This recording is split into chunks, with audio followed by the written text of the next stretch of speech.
So I want to share part of my story that happened in 2015.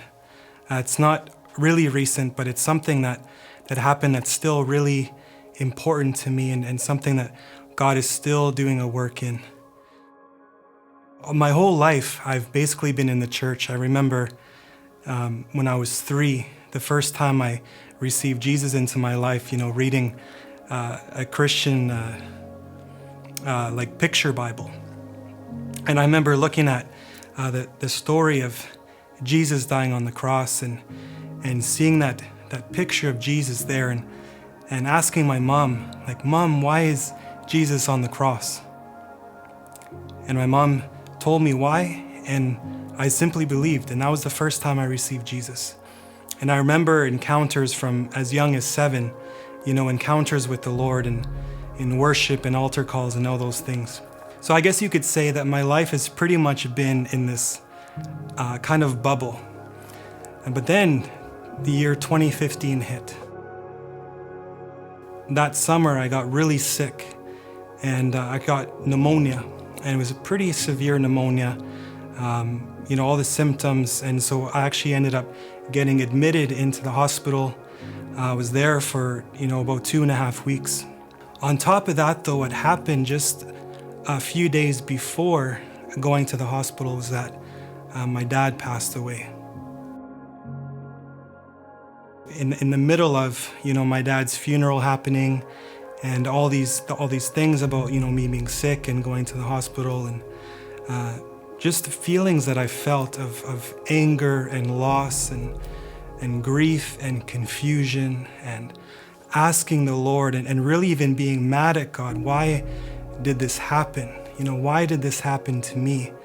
In the midst of, even being in the hospital, not being able to go to my dad's funeral. And just the feelings of fear and, what is going to happen next. Through the whole journey though, I made it out of the hospital eventually. And I'm so thankful I'm here today.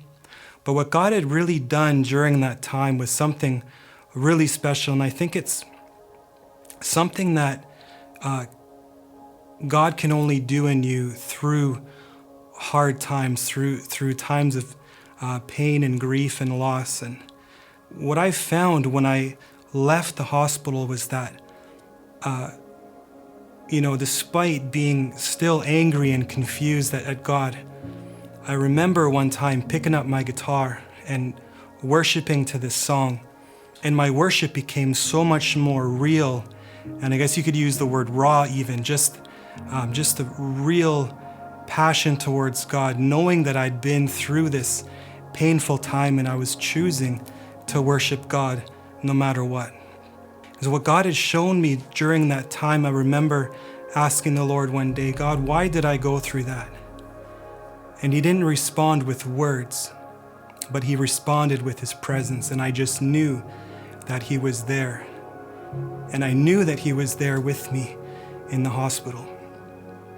And through it all, from losing my dad and going in the hospital and through all these things, God had really, and He still is, He really became more of a father to me than ever before. I knew God is so many things. God was, awesome, amazing, Jesus being Lord and Savior. But I never really saw God as my Father to that level, to that degree. And so now I'm still living this out. I still am missing my dad, but the joy of just knowing that I have a Father is just amazing. And I'm so glad to live this life, knowing that I have a Father, a true Father.